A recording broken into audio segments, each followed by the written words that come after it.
అట్లా సృష్టిస్తే వాటినే మనకు ఆ, సత్తు చిత్తు ఆనందం అంట.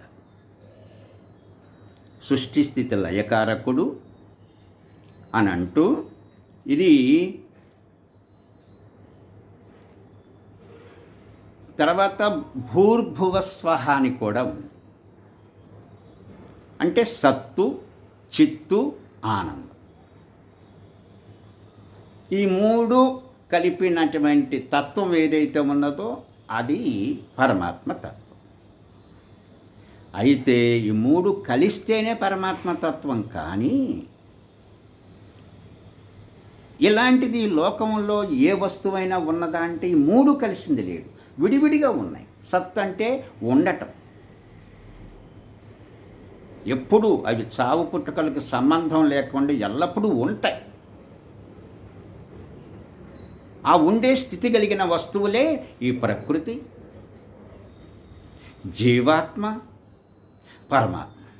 ఈ మూడు సత్తులే, వీటికి చావు పుట్టుకలు లేవు.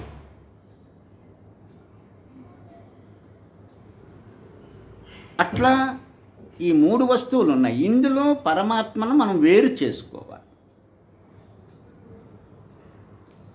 సత్ చిత్తు ఆనందం. మరి సత్తు పరమాత్మే, నీవు పరమాత్మే, జీవాత్మ కూడా మరి చిత్తే సత్తే అంటే ఎప్పుడు ఉంటుందే. అట్లాగే పరమాత్మ కూడా ఎల్లప్పుడు ఉంటాడు. ప్రకృతి ఎల్లప్పుడు ఉంటుంది, జీవాత్మలు ఎల్లప్పుడు ఉంటాయి, పరమాత్మ ఎల్లప్పుడు. ఈ మూడు వస్తువులకి చావు లేదు, పుట్టుక లేదు. దానికి సంకేతంగా ఓం భూర్భువ స్వహ. ఆ ఓం ఎవరయ్యా అంటే సత్ చిత్ ఆనందం. తర్వాత చిత్ అన్నారు. ఉనికి కలిగి ఉండటానికి మూడు వస్తువులు సమానం. ఇక చిత్ అనే ఉన్నది రెండవది. చిత్ అంటే జ్ఞానం. ఈ మూడు వస్తువుల్లో జ్ఞానం దేనికి ఉంది? ఇప్పుడు ప్రకృతి ఉంది. ప్రకృతి అంతా జడమే, దానిలో జ్ఞానం లేదు. ఏ వస్తువులోనూ జ్ఞానం లేదు. అయితే తయారు చేసిన వాడి జ్ఞానం అందులో ఇమిడి ఉంది. ఇప్పుడు కుమ్మరివాడు కుండ చేశాడు, చేసిన వాడు కుమ్మరి దగ్గర జ్ఞానం ఉంది. కానీ కుండలో జ్ఞానం ఉందే? కుండలో లేదు, ఇటుకలో లేదు. ఏవి తయారు చేయబడ్డాయో వాటిట్లో జ్ఞానం లేదు. కాకపోతే అంటే చేసిన వాడి నైపుణ్యం, ఆ జ్ఞానం యొక్క నైపుణ్యం అందులో కాదు. భలే చక్కగా చేశాడు రక్కు. ఆ చేసిన వాడు ఎవరో కానీ చాలా చక్కగా చేశాడు. అట్లా జ్ఞానం మాత్రం ఈ ప్రకృతిలో లేదు. కాబట్టి ఇక రెండు మిగిలినవి. జ్ఞానం విషయంలోకి వచ్చేటప్పటికి ఈ మూడిట్లో ఒకటి మిగిలిపోయింది, రెండోది లేకుండా పోయింది. కాబట్టి ప్రకృతి విడిపోయింది. ఇక తర్వాత ఎందులో ఉంది జ్ఞానం? జీవాత్మ కూడా జ్ఞాని. జ్ఞానం సంబంధం ఉంది. మనకు పరమాత్మకు పోలికలు ఉన్నాయి. పోలికలు ఉన్నాయి కాబట్టే నీకు తన పోలికలు ఉన్నాయి. కాబట్టి ఆ పోలికలతో నువ్వు ఎక్కడ తనను తెలుసుకొని తన దగ్గర ఉండేటువంటి ఎంతో గొప్ప విశేషమైనటువంటి ఏవైతే ఉన్నాయో అవన్నీ నువ్వు జ్ఞానం నా దగ్గర అధికంగా ఉంది, నీ దగ్గర కొద్దిగా ఉంది, అది పొందు. అది పొందటానికి అవకాశం ఉండటం అనేది జీవాత్మ. అది చచ్చేది కాదు, పుట్టేది కాదు, మనం చెప్పుకున్నాం. అందుకని చిత్తు దగ్గరికి వచ్చేటప్పటికి జ్ఞాని జీవాత్మ అవుతున్నాడు. తర్వాత పరమాత్మ దగ్గర ఏమో అనంత జ్ఞాని. అందుకని మిగిలిన వస్తువులు రెండు. జ్ఞానం విషయంలో మిగిలింది రెండు. ఒకటి ప్రకృతి పక్కకి వెళ్ళిపోయింది, అందులో జ్ఞానం లేదు, పక్కకి వెళ్ళిపోయింది. ఇక మిగిలింది జీవాత్మ, పరమాత్మ. అయితే ఈ జ్ఞానంలో పోలికలను చూస్తే నీకేమో అల్పంగా, చాలా అల్పం.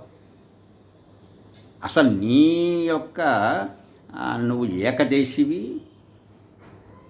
అణుపరమాణువుతో సమానమైన వాడివి నువ్వు. పరమాత్మము విభు పరమాణు. సమస్త విశ్వంలోనూ ప్రతి అణువులోనూ అణోరణీయ మహతో మహీయ ప్రతి దాంట్లో నువ్వు ఇమిడిపోయి నువ్వేమో కేవలం ఏకదేశి మాత్రమే, నువ్వు ఏకదేశిగానే ఉన్నావు. నువ్వు ఇంకొక దాంట్లోకి వెళ్ళి ఒక దేహంలో దేహం తయారు చేసి దేహంలో పెడితే దేహం వరకే నీ యొక్క పరిమితి. ఇంకొక దేహంలో నీ ఆటలు సాగు. నీ దేహం కాబట్టి నీ ఉన్నావు కాబట్టి ఈ దేహంలో నీ జ్ఞానం చేత నీ ఇంద్రియముల శక్తుల చేత దీనిని ఎట్లా కావాలనుకుంటే అట్లాగా నువ్వు నడుపుకోవటానికి నీకు స్వేచ్ఛ. ఇందులో పరమాత్మ ప్రమేయం ఉండదు. ఎందుకంటే జీవాత్మ కూడా స్వతంత్రుడు, స్వతంత్ర కర్త. ఏ పనికి ఎవడు కర్త అవుతున్నాడో వాడు స్వతంత్రుడు. నీ దేహంతో నీ ఇంద్రియముల చేత నువ్వు చేస్తే నువ్వు కర్తవు. అందుకే నేను ఏక పాపాని కురితే ఫలం పుంక్తే మహాజన భోక్తారో జీవనాశం. ఎవరు ఏ కర్మ ఎవరికి తమ జ్ఞానం చేత ఏ కర్మ ఎవరు చేస్తారో వాడే దాని మీద అధికారి. రెండో వాడికి సంబంధం.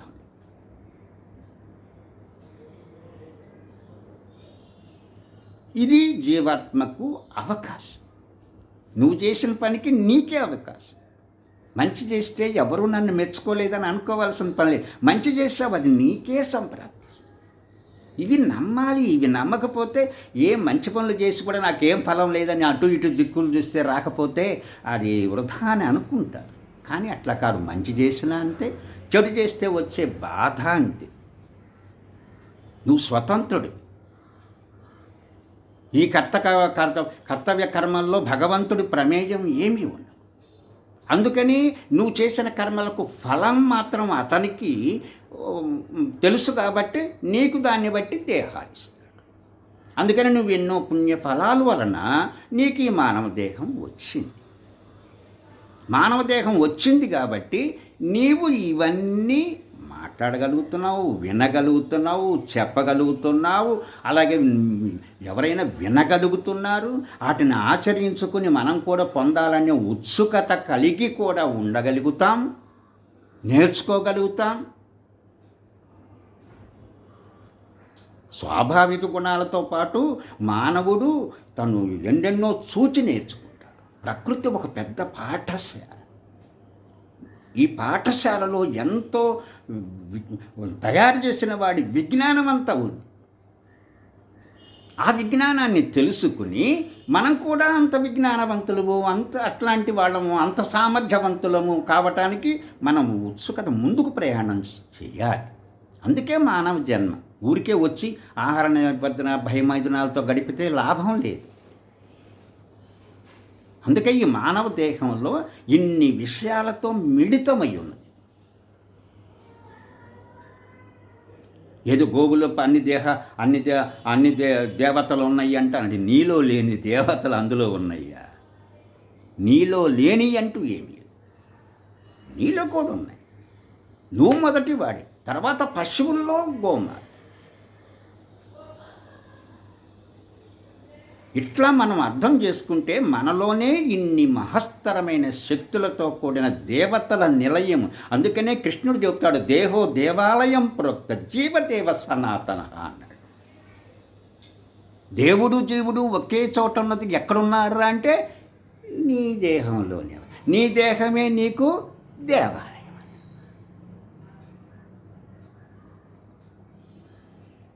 ఇట్లా మనకందరూ పెద్దలు, చదువుకున్నవారు, విజ్ఞానులు అందరూ చెప్పారు. ఈ చెప్పిన వారి వినాలి.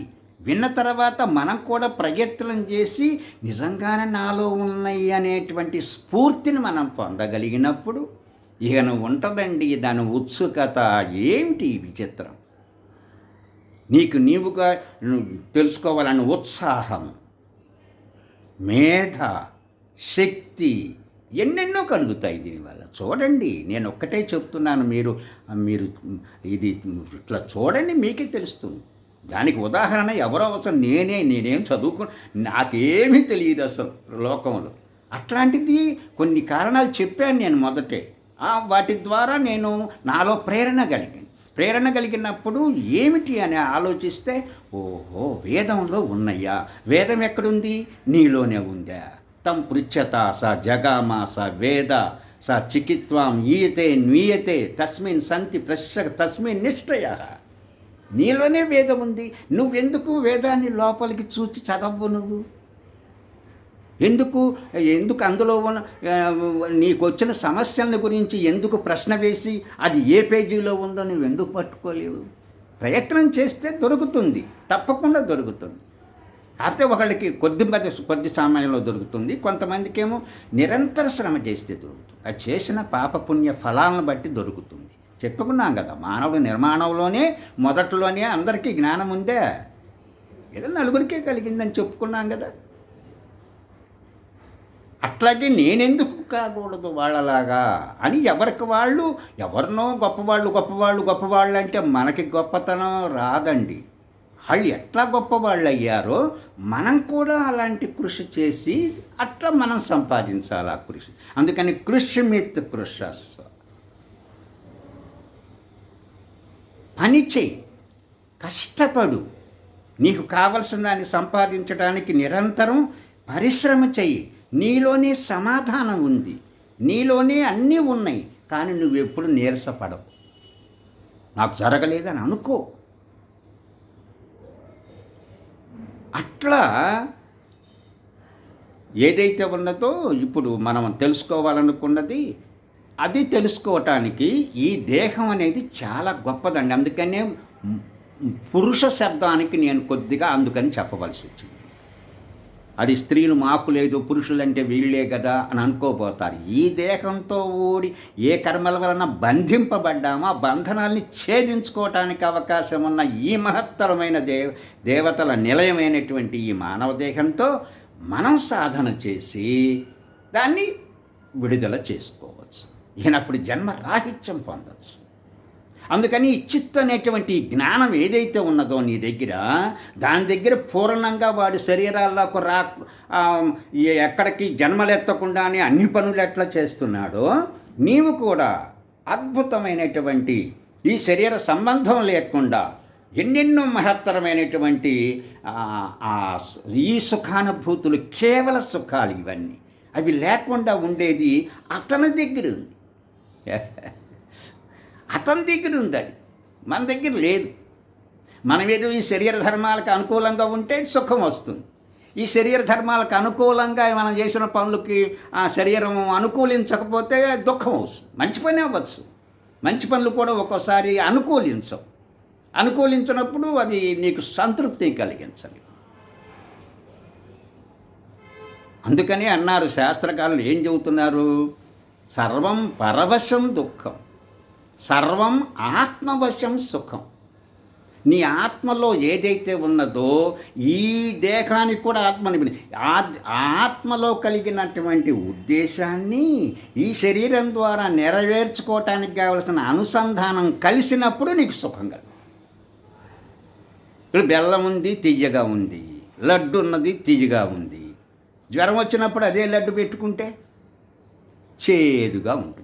అంటే శరీరంలో ఆ ఇంద్రియములు కానీ శరీర ధర్మాలు అనుకూలించకపోతే నువ్వు సుఖం అనుకున్నది దుఃఖమైపో. చాలా విచిత్రమైన విషయం కదండి ఇది.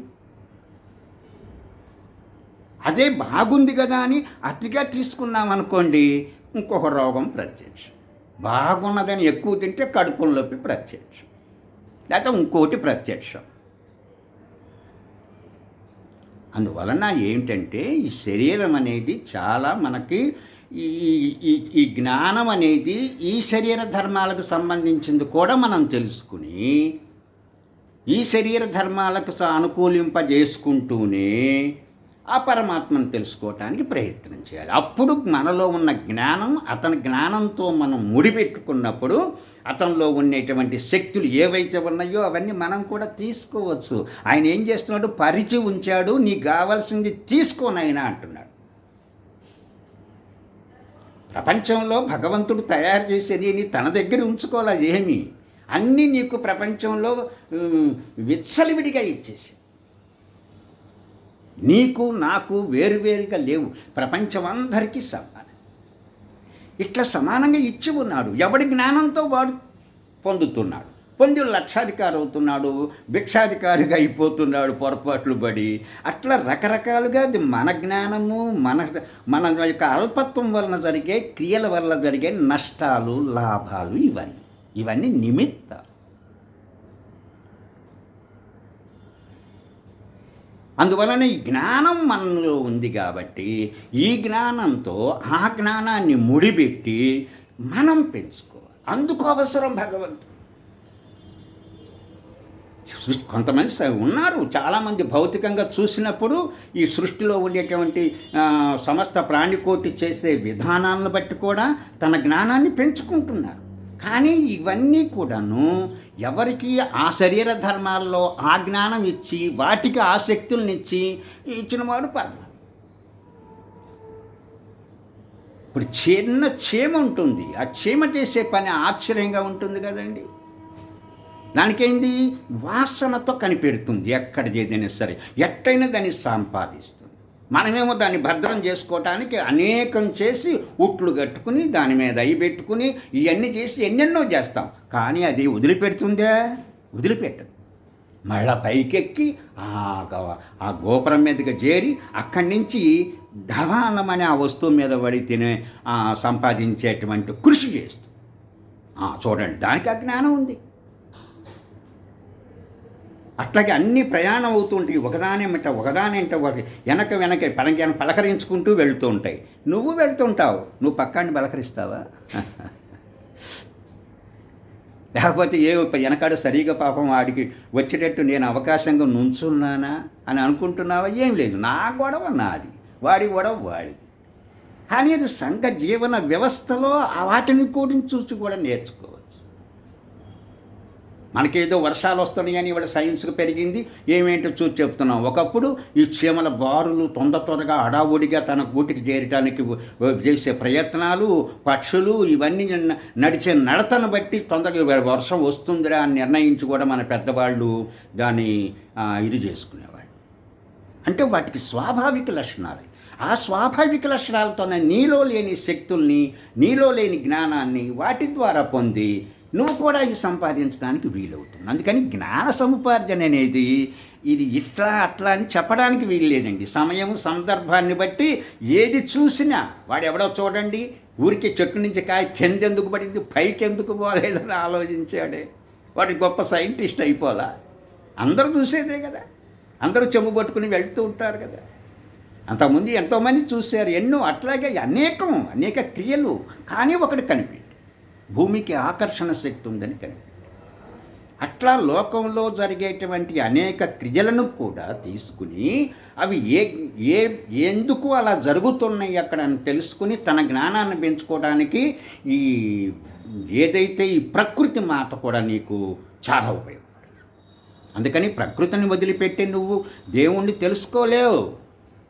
ప్రకృతిలోనే దేవుడి యొక్క ప్రతి రసము, ప్రతి చేష్ట, ప్రతి ప్రాణిలోనూ కూడా ఉంది.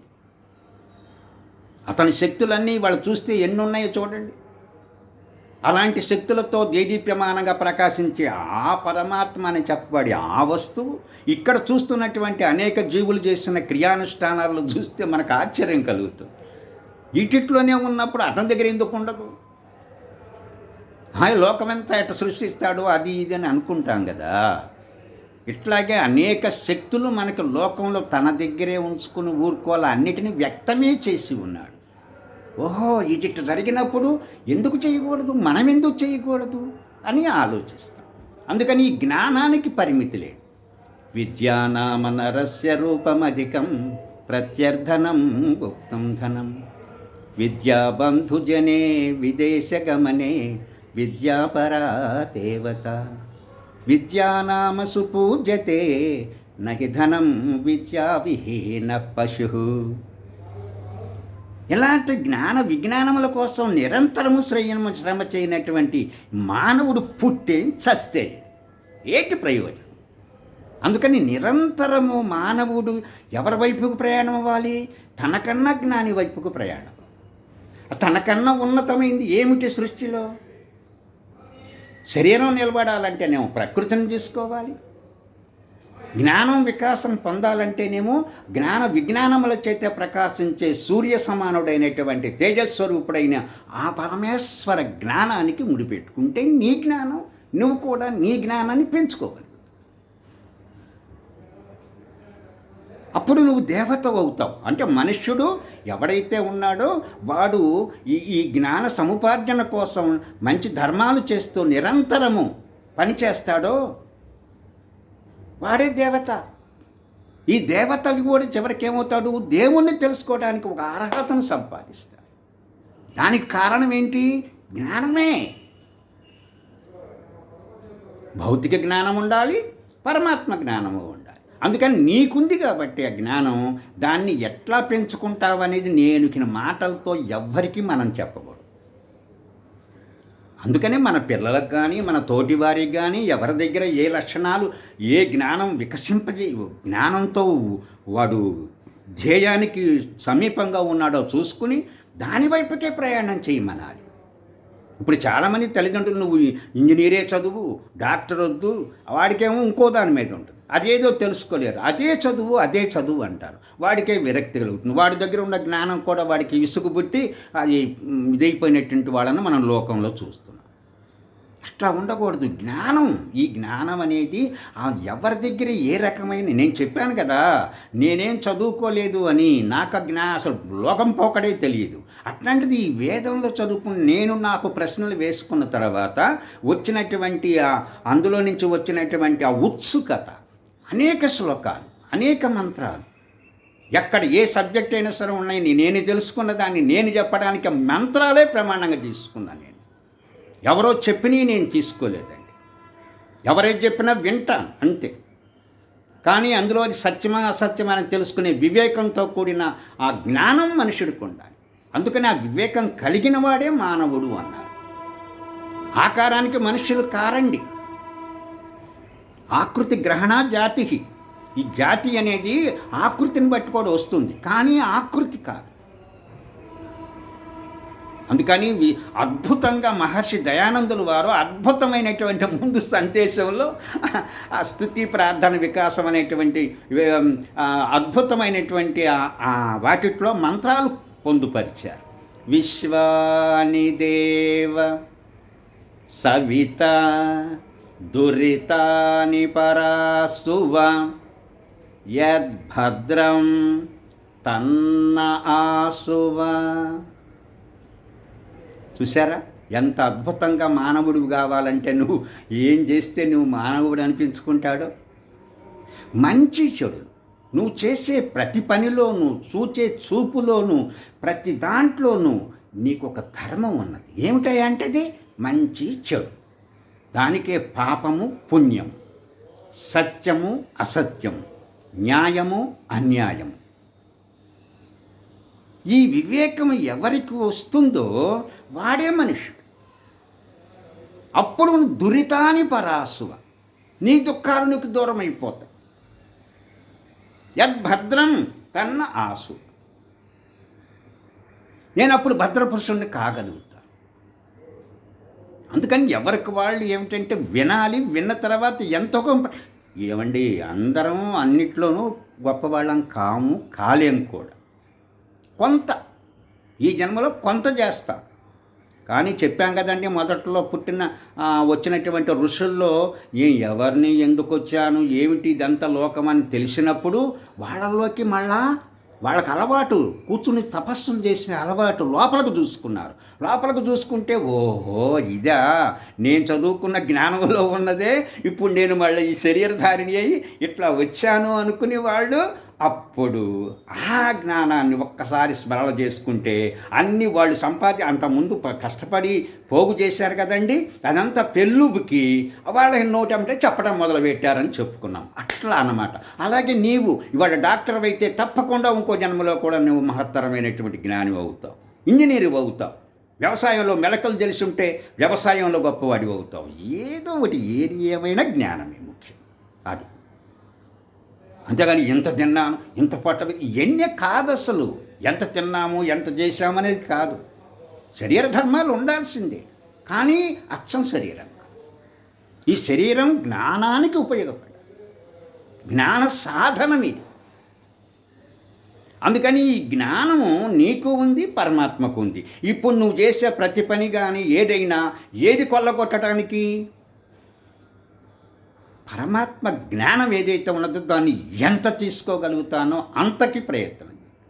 అందుకని జీవాత్మకి జ్ఞానం ఉంది, అతనికి జ్ఞానం ఉంది కాబట్టి ఇతనిలో కూడా శరీరంలో అట్లాంటి అవకాశం ఉంది కాబట్టి కొత్తగా వినటము నేర్చుకోవటం కూడా ఉంది కాబట్టి వీటి ద్వారా దాని వైపుకి ప్రయాణం అవుతూ ఉండాలి ఎప్పుడైనా సరే. ఇదొకటి గుర్తుపెట్టుకోవాలి. తర్వాత మూడవది ఏంటి? సత్తు చిత్తు. సత్తులోకి వచ్చేటప్పటికేమో ప్రకృతి దాటిపోయింది, పక్కకి వెళ్ళిపోయింది. జ్ఞానం దగ్గరికి వచ్చేటప్పటికి నువ్వు దేవుడు ఇద్దరు మిగిలారు. ఆ జ్ఞానాన్ని ఎట్లా సంపాదించాలో ఇప్పుడు మనం భగవంతుడితో సంబంధం వలన మనకు అది కలుగుతుంది అన్న. దానివలన నీలో మేధాశక్తి అంతా కూడా మేధామకం ప్రథమ బ్రహ్మణవతీం బ్రహ్మజ్యోతాం ఋషిష్యుతాం ప్రపీతాం బ్రహ్మచారివికి దేవానాం అవశయహువే. నా తాతలు, నా ఋషులు యాం మేధాం దేవగణాహ పితరశ్చోపాస్ ఎన్నో ఇట్లాంటివి చెబుతుంటే చాలా నేను సంతోషపడి ఎన్నెన్నో మంత్రాలు నేను కంఠస్థము చేసుకున్నాను, వాటిని ధ్యానం చేసుకుంటాను. పరమ సంతోషాన్ని నేను అనుభవిస్తాను. ఆ జ్ఞానం కూడా లేకపోతే నాకు అసలు ఈ జ్ఞానం లేదు. అన్నిటికీ భయమే. ఇట్లాంటి స్థితి నుంచి నేను నేర్చిన మాటల్ని, ఎందుకంటే నేను అనుసరించింది నేను చెప్పలేదు. ఏదో పుస్తకాలు చదివి చెప్పడం, పుస్తకం చూస్తూ చెప్పడం అది నేను చెయ్యను. ఇది నాలో స్థిరపడిపోయిన భావం. అట్లా ప్రతి ఒక్కళ్ళలోనూ స్థిర భావం ఉండాలి. చాలామంది ఉంటారు పుస్తకాలు పెట్టుకుని చెప్తూ ఉంటారు, ఏదో పాఠాలు చదివినట్టు చదువుతూ ఉంటారు. వాళ్ళకి అనుభూతి ఉండదు, అనుభవం ఉండదు, ఏమీ ఉండదు. ఏదొచ్చేస్తానో వాళ్ళతో మనకు అనవసరం. అది కాదు అసలు కావలసిన వాడి నువ్వు నిక్కచ్చమైన మనిషి అయితే నువ్వు చేయాల్సింది ఇది. అట్లా తర్వాత మూడవది ఏంటి? ఆనందం. ఈ ఆనందం ఎక్కడుంది? భగవన్ సచ్చిదానంద స్వరూపుడు పరమాత్మ, సచ్చిత్ స్వరూపలం జీవాన్ని. గుర్తుపెట్టుకోవాలి, ఇవి తెలుసుకోవాలి. ఇవి తెలుసుకోకుండా మీకు వేదాంత అనవసరం. అసలు కొంతమంది చెబుతాడు దేవుడే జీవుడు, జీవుడే దేవుడు. ఇవన్నీ అనవసరం మాట. దేవుడే జీవుడైతే చేసే పనులు, ఈ వెధవ చేష్టలు, ఎధవ కోతలు, ఇవన్నీ దేనికోసం? మనకు అవసరం లేదు కదా. ఎన్నెన్నో చేస్తుంటాం మనం పొరపాట్లు కూడా. ఈ పొరపాట్లను దేవుడు చేస్తాడా? అట్లా ఉండకూడదు. అది గుర్తుపెట్టుకోవాలి. ఆ మాటలు మనం ప్రయోగించకూడదు. అప్పుడు దేవుణ్ణి అవమానం చేసినట్టు. అందుకు నేను కొంచెం ఇట్లా అనాల్సి వస్తుంది. కానీ లేకపోతే ఎవరి మీద ద్వేషాలు ఉండకూడదండి. ఒకటే గుర్తుపెట్టుకోవాలి, వాళ్ళు ఎట్టయినా ప్రసిద్ధులు కావాలి. నేను ఎట్లా తెలుసుకుని ఈ సంతోషాన్ని అనుభవిస్తున్నాను, అందరూ కూడా అలా అవ్వాలనేటువంటి తపన అట్లా ఉండాలి. ఇది గుర్తుపెట్టుకోవాలి. తర్వాత ఆనందం అంటే ఏమిటి? ఇప్పుడు మనకు శరీరానికి చేసే పనులకి అనుసంధానంలో కుదిరి అనుకూలిస్తేనేమో సుఖం పొందుతున్నాం. ఇప్పుడు ఈ సుఖమే అనుభవించిన కొందికి పెరుగుతుందా అంటే పెరగట. వచ్చిన చిక్కు అదే చెప్పుకున్నాం అంతకుముందు. బాగుంది కదా అనేది ఎక్కువ చేస్తే మళ్ళీ అది ఏదో ఒక వ్యాధి కిందో ఏదో ఒక అనర్థదాయకమైనటువంటి దీనికి లోబడిపోతుంది ఈ దేహం. అందుకని అది కాదు. ఆనందం అంటే ఏమిటంటే ఈ సుఖం ఏదైతే ఉన్నదో అది అనుభవించిన కొందికి పెరగాలి. అది ఎవరి దగ్గర ఉంది? అది ఒక పరమాత్మ దగ్గర. అందుకు పరమాత్మ మనకు అవసరం. లేకపోతే పరమాత్మ అవసరం ఏమున్నది చెప్పండి? పరమాత్మకి నీకు అవసరం ఏంటి అసలు? వాడి దగ్గర జ్ఞానం ఉంది, నీ దగ్గర జ్ఞానం. వాడు ఎప్పుడు ఉంటాడు, నువ్వు ఎప్పుడు ఉంటావు. ఏమిటి నీకు వాడికి నీకు వాడు ఎందుకు కావాలి? ఎందుకు కావాలని ఆరాటపడుతున్నావు? అంటే ఇది ఎప్పుడు కూడా ఈ చావులు పుట్టుకలు, ఈ సుఖాలు దుఃఖాలు మిశ్రితమైనటువంటి ఈ దేహం. అందుకనే పరిత్యభూతాని పరిత్యలోకాన్ సర్వ ప్రదిశో దిశశ్చ ఉపస్థాయ ప్రథమతామృతశ్చ ఆత్మనాత్మానాభిసం వివేశ.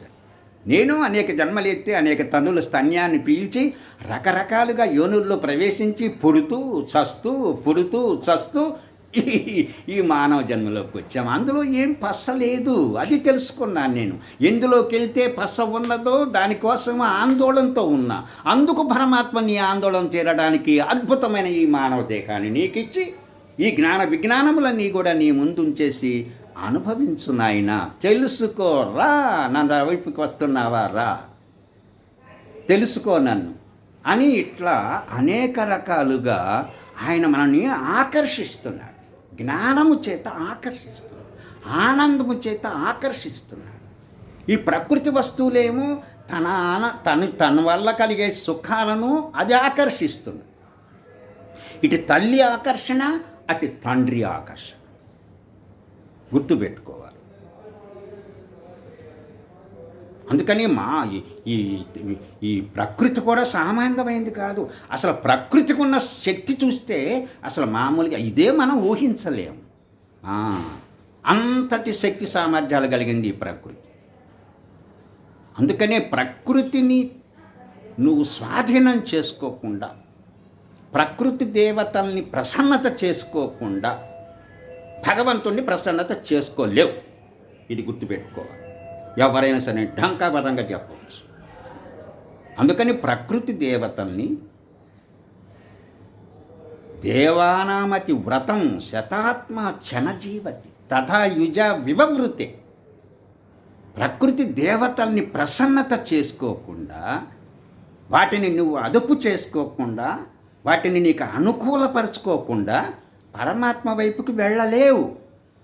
అవన్నీ ఒట్టి డబ్బా మాట, అట్లా చెప్పుకోకూడదు. అందుకని ఇది ఉండాలి, ఇది అనుభవిస్తూ ఉండాలి. కానీ ధ్యేయం అట్టయి ఉండాలి, ధ్యేయ వస్తువు పరమాత్మ. అందుకని ఆనందం అనేది ఏకరసమైందన్నమాట. ఈ సుఖం అనేది ఏదైతే ఉన్నదో అది నువ్వు అనుభవించిన కొందికి పెరిగే, అది గుర్తుపెట్టుకోవాలి. దానికోసం అందుకు మనం ప్రయత్నం చేయాలి. లేకపోతే చిన్న టీవీ పెద్దది పెట్టుకుంటున్నాం కదా. ఇవాళ థియేటర్లే ఇళ్ళే థియేటర్లుగా మార్చుకుంటున్నాం. ఏం సుఖం కలిగింది? కళ్ళమట నీళ్ళు రావటం మానేసిందే? అయ్యేమన్నా తగ్గిపోయినాయా? సుఖం అనుకున్నాం, తెచ్చుకున్నాం, పెట్టుకున్నాం. అట్లాగా అన్నీ అంతే, ఏ వస్తువైనా అంతే. అందువలన ప్రకృతిలో ఆనందం లేదు, కేవల సుఖం ఉంది. కనుక ప్రకృతి నుంచి మనం ఆ దేవతలను మళ్ళీ ప్రసన్నత చేసుకుంటూ, ఎందుకంటే ఈ దేవతలను ప్రసన్నత చేసుకోవటం అంటే అర్థం నీ శరీరాన్ని నీ అదుపులో ఉంచుకో. ఆ దేవతలే నీ శరీరం. చెప్పుకున్నాం కదా అంతకుముందు. తస్మాద్వై విద్వాన్ పురుషం ఇదం బ్రహ్మేతి మన్యతే సర్వాహ్యస్మిన్ దేవత గావో గోష్ఠయవాసతే. అన్ని దేవతలే నీ శరీరం. అందుకని దేవతలను చక్కగా ఒడిచిపట్టుకుంటూ వాటిని ప్రసన్నత చేసుకుంటూనే ఆ